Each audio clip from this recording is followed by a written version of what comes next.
नमस्कार मित्रों। पहले मैंने सोचा था कि आज मैं कोई वीडियो नहीं बनाऊंगा क्योंकि कुछ खास कहने के लिए है नहीं, लेकिन शिक्षा मित्रों के लिए भी एक ज़रूरी खबर है। और उसके अलावा उत्तर प्रदेश में एक 15 जनवरी को हर बार मायावती का जन्मदिन मनाया जाता है और मायावती अपने हिसाब से कुछ घोषणाएं करती हैं। और इस बार की घोषणा कई मायनों में महत्वपूर्ण है, क्योंकि अब धीरे धीरे देखा जाए तो जैसे ही मकर संक्रांति का समय खत्म हो गया है तो अब चुनावी गतिविधियां शुरू होंगी 2024 के लिए। सभी दलों ने अब एक तरीके से कमर कस ली है और किस तरह का एक चुनावी परिदृश्य उत्तर प्रदेश में पैदा होगा, इसको लेकर एक स्थिति धीरे धीरे सामने आने लगी है। और उसकी शुरुआत इत्तेफाक से मायावती के साथ हुई है, क्योंकि मायावती ने आज ऐलान किया है कि वो अब आने वाले समय में वो किसी दल के साथ कोई तालमेल नहीं करेंगी। वैसे तो उन्होंने पिछली बार जब लोकसभा के चुनाव हुए थे 2019 में, और जब उन्होंने समाजवादी पार्टी के साथ तालमेल किया था तभी एक चौंकाने वाला फैसला था, क्योंकि समाजवादी पार्टी और बसपा के बीच में जिस तरह के रिश्ते थे उसमें ये एक अपने आप में एक बड़ी खबर थी कि अखिलेश यादव और मायावती एक साथ एक मंच पर आकर भारतीय जनता पार्टी के खिलाफ मुकाबला करें। लेकिन वो हुआ और उसके नतीजे हम सबके सामने हैं। लेकिन अब जबकि 2024 के चुनाव से पहले एक बार फिर विपक्षी एकता, विपक्षी गोलबंदी की बातें हो रही हैं, उसमें अब साफ हो गया कि मायावती किसी खेमे में नहीं रहेंगी। वो भारतीय जनता पार्टी के खिलाफ में जो एक विपक्षी गोलबंदी की जो एक कोशिश दिखाई दे रही है, उस कोशिश से उन्होंने खुद अपने आप को अलग कर लिया है। और ये उत्तर प्रदेश में अब ये साफ हो गया है कि भारतीय जनता पार्टी के खिलाफ में समाजवादी पार्टी, कांग्रेस, अभी इनका कांग्रेस और समाजवादी पार्टी का भी कोई खास एक गठबंधन या कोई ऐसा किसी तरह का एक कमिटमेंट नहीं दिखाई दे रहा है। एक संभावना जरूर दिखाई दे रही है कि ये दोनों दल एक साथ मिलकर कुछ टैक्टिकल समझौता करके चुनाव से पहले सामने आ सकते हैं। लेकिन इन सब के बीच मायावती ने आज एक और महत्वपूर्ण बात अपने प्रेस कॉन्फ्रेंस में कही है, वो ये कि जो 2022 के नतीजे थे उसको एक तरीके से उन्होंने स्वीकार नहीं किया है। चूँकि 2022 के चुनाव में मायावती को और उनकी पार्टी को करारा झटका लगा है। 2022 के चुनाव में मायावती की अगर देखा जाए तो सीटें तो मात्र सीट उनकी एक पर आके टिक गई, यानी पूरे प्रदेश में सिर्फ एक विधायक उनके चुनाव जीत कर आए। उनका वोट प्रतिशत भी काफ़ी कम हुआ। लेकिन जिस तरह से उन्होंने एक तरह से आज हमलावर रुख अख्तियार किया है भारतीय जनता पार्टी के प्रति, उन्होंने सीधे सीधे कहा है कि अगर चुनाव में गड़बड़ी नहीं, एक तरह से उनका इशारा यही है कि गड़बड़ी हुई है, क्योंकि वो कह रहे हैं कि जब तक बैलेट से चुनाव होते रहे तब तक हमारे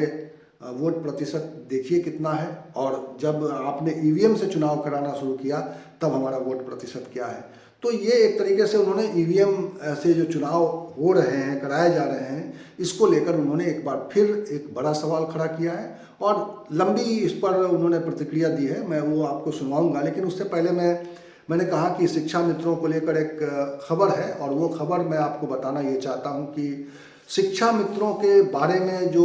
12 जनवरी को एक बैठक हुई थी लखनऊ में, एक रैली हुई थी, उस रैली वाले दिन ही एक लेटर जारी हुआ था। और वो लेटर जारी हुआ था, जो सचिव हैं सत्य प्रकाश जी, अनुसचिव, उनकी ओर से ये लेटर जारी हुआ है। और वो लेटर शिव कुमार शुक्ला ने ट्विटर पर शेयर किया है और एक तरह से उन्होंने बताया है कि जो रैली की गई है ये उसी की कामयाबी है, क्योंकि उसी दिन ये लेटर जारी हुआ। और इस वक्त आपके स्क्रीन पर वो लेटर है, आप देख सकते हैं कि उस लेटर में क्या कहा गया है। उसमें लेटर में साफ तौर पर लिखा हुआ है कि कृपया परिषदीय अध्यापकों की पदोन्नति, उनके स्थानांतरण, समायोजन तथा शिक्षा मित्रों के स्थानांतरण समायोजन के संबंध में विचार विमर्श हेतु दिनांक 13/1/2023 को अपराह्न 5 बजे प्रमुख सचिव बेसिक शिक्षा विभाग उत्तर प्रदेश शासन की अध्यक्षता में माध्यमिक शिक्षा निदेशालय में बैठक आहूत की गई है। यानी एक बैठक 13 तारीख को शेड्यूल हुई, 12 तारीख को रैली हुई और 13 तारीख को ये बैठक शेड्यूल हुई। लेकिन बैठक में कोई नतीजा जाहिर तौर पर नहीं निकला है। अदरवाइज मीडिया के सामने ये बात, इसको छुपाया नहीं जाता कि कोई बड़ा फैसला हो गया है। लेकिन इस लेटर से ये चीज़ें एक सामने साफ हो रही है कि अब सरकार ये प्रयास करती हुई दिखाई दे रही है कि शिक्षा मित्रों के बारे में कोई ना कोई फैसला लेना पड़ेगा। अब मैं ये नहीं कह सकता कि शिक्षा मित्रों के समायोजन का फैसला हो जाएगा, क्योंकि ये काम थोड़ा मुश्किल है, और लेकिन सरकार कुछ ना कुछ करना चाहती है, ये मंशा साफ तौर पर दिखाई दे रही है। लेकिन चूंकि जो कोशिशें चल रही हैं उसमें एक सकारात्मक पहलू ये दिखाई दे रहा है, क्योंकि चुनाव नज़दीक है और सरकार को मालूम है कि अगर शिक्षा मित्रों में नाराज़गी रह गई तो इसका नुकसान उन्हें हो सकता है, क्योंकि 2022 के चुनाव में नुकसान तो हुआ था, भारतीय जनता पार्टी को इसका नुकसान हुआ था। जिस तरह से शिक्षा मित्रों का झुकाव समाजवादी पार्टी की तरफ था, जिस तरह से पुरानी पेंशन की मांग करने वाले शिक्षक कर्मचारियों का झुकाव समाजवादी पार्टी की तरफ से था, उनकी तरफ था, तो उसका नुकसान भारतीय जनता पार्टी को हुआ था। और अब भारतीय जनता पार्टी की रणनीति ये है कि ये एक बड़े तबके का जो आक्रोश है, असंतोष है, वो असंतोष 2024 के चुनाव से पहले निपट जाए। तो इसके लिए निश्चित रूप से कोई एक सोच है कि उनकी समस्याओं को गौर करते हुए कुछ चरणबद्ध तरीके से काम किया जाए। चरणबद्ध तरीका ये हो सकता है कि शिक्षा मित्रों को लेकर एक फैसला लिया जाए कि भाई हम जो बीटीसी कर चुके हैं, जो टीईटी कर चुके हैं, उनको लेकर हम एक अलग पैमाना अपनाएं। जो ये पूरा नहीं कर पाए हैं उसके लिए कुछ और पैमाना अपनाया जाए, उनके लिए जो उनका अनुभव का आधार है उसके आधार पर उनके बारे में कोई फैसला किया जाए, उनके मानदेय को लेकर। तो निश्चित रूप से कोई ना कोई एक बड़ा फैसला सामने आ सकता है, लेकिन इसमें अभी समय लग सकता है। मुझे ऐसा लगता है कि इसमें समय भी लिया जाएगा, क्योंकि अभी सरकार का सारा ध्यान इस बात पर है कि ये जो आयोजन होना है निवेश को लेकर, जो उद्योगों में निवेश सरकार चाहती है, उसको लेकर पूरा फोकस है। फिलहाल सरकार सारा ध्यान उधर केंद्रित कर रही है कि कैसे अधिक से अधिक निवेश हासिल किया जाए, ताकि एक सकारात्मक दिशा में आगे कदम बढ़े, कुछ निवेश आए तो सरकार उद्योगों में कुछ गतिविधि आए और इसकी वजह से लोगों को रोजगार मिले तो थोड़ी निराशा कम हो, क्योंकि रोजगार और इस तरह के जो मसले हैं वो सरकार के खिलाफ में जा रहे हैं, और इसकी वजह से सरकार की ये चिंता भी है और सरकार की ये कोशिश भी है। तो इस लिहाज से ऐसा लगता है कि शिक्षा मित्रों को लेकर सरकार निश्चित रूप से एक नए कुछ गाइडलाइंस के साथ सामने आ सकती है, और इसी के लिए ये बैठक जो है बुलाई गई थी। पहले दौर में निश्चित रूप से कोई बड़ा फैसला नहीं हो पाया है, और आने वाले समय में इस तरह की बैठकें जारी रहने के संकेत हैं, और जो एक उम्मीद जता रहे हैं इस बारे में जो संस्थान से जुड़े हुए लोग या जिस तरह से सरकारी महकमों से जुड़े हुए लोग, वो यही कि इस बारे में अब कोई फैसला सामने आ सकता है, क्योंकि एक बड़ा वर्ग इससे प्रभावित हो रहा है और इसको लेकर सरकार की किरकिरी भी हो रही है। तो इसलिए अब इस पर फैसला आ सकता है। और एक बार मैं फिर लौटता हूँ पुरानी खबर पर, यानी कि मायावती ने जो कहा है बैलेट को लेकर और चुनाव में जिस तरह से उन्होंने एक गड़बड़ी की ओर इशारा किया है, और इलेक्शन में कभी कभी जो दूसरा तबका है, खास तौर से जैसे ओबीसी के लोग हैं, माइनॉरिटीज के लोग हैं या अपर कास्ट के लोग हैं, तो चुनाव में इस किस्म के कुछ ये लोग वायदे कर देते हैं कि ये लोग गुमराह हो जाते हैं, जिसकी वजह से थोड़ा सा पार्टी को पिछले चुनाव में नुकसान हुआ है। और लोग तो ये भी कहते हैं कि ये इस बार जो यूपी में असेंबली का चुनाव हुआ, रिजल्ट आने के बाद तो लोगों का ये कहना था कि जिस बस्ती में या जिस पोलिंग बूथ पर, तो जिस एरिया में ज़्यादातर दलितों का ही वोट है या बड़े पैमाने पर दलितों का वोट है, और उन्होंने बीएसपी को वोट दिया, लेकिन जब उस एरिया का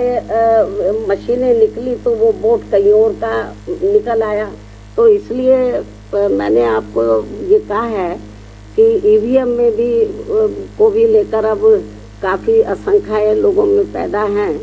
तो हो सकता है कुछ ये भी, इसमें भी कुछ गड़बड़ी की आशंका तो है। और मेरा तो यही कहना है कि जहाँ तक बीएसपी के जनाधार का सवाल है, बीएसपी का जो जनाधार है वो कोई कम नहीं हो रहा है। मुझे तो लग रहा है ईवीएम में कुछ गड़बड़ी जरूर है, आशंकाएं किस्म किस्म की पैदा हैं, और नहीं तो मुख्य चुनाव आयोग और सेंटर की गवर्नमेंट सामने आए और वो कराए बैलेट पेपर से चुनाव, मालूम पड़ जाएगा कि उनके साथ कितना वोट है और हमारे साथ कितना है। आप लोगों को मैं ये बताना चाह रही हूँ, आप लोग मेरी बात की तरफ थोड़ा ध्यान दें कि जब से बीएसपी बनी है, 14 अप्रैल 1984 को बीएसपी का गठन किया गया था, उसके बाद जब तक चुनाव बैलेट पेपर से होते रहे तो बीएसपी का जो ना तो वोट प्रतिशत कम हुआ है और ना ही बीएसपी का जनाधार हमें कम नजर आया है और हमारी सीटें भी बढ़ी हैं। लेकिन जब से चुनाव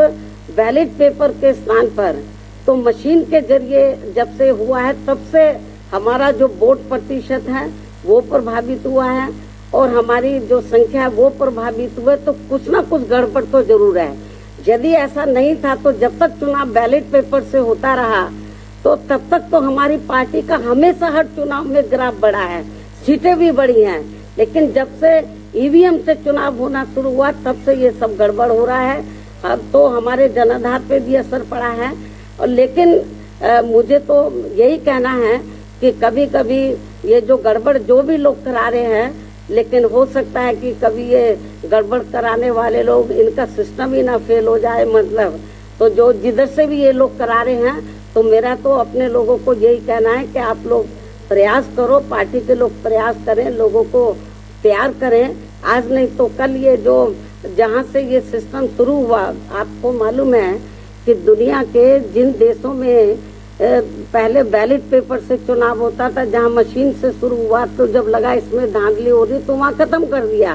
बैलेट पेपर से वहाँ चुनाव हो रहा है। तो इसलिए मैं आपको ये बताना चाह रही हूँ कि ये मशीनों का कमाल है और कुछ नहीं है। नहीं तो ये लोग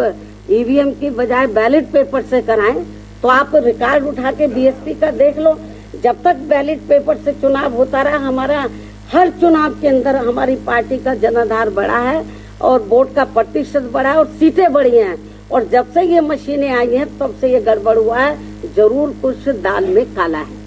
तो ये था इस वक्त का उत्तर प्रदेश अपडेट, और इसी तरह के खबरों के साथ, इसी तरह के विमर्श के साथ, इसी तरह के नए संवाद के साथ मैं आपके सामने आऊँगा। और अगर आपने हमारा ये चैनल अभी तक सब्सक्राइब नहीं किया है तो प्लीज़ इसे सब्सक्राइब कर लीजिए और इसका बेल आइकन ज़रूर दबा दीजिएगा, ताकि जब भी कोई नया वीडियो बने तो आपको इसकी जानकारी हो जाए। शुक्रिया।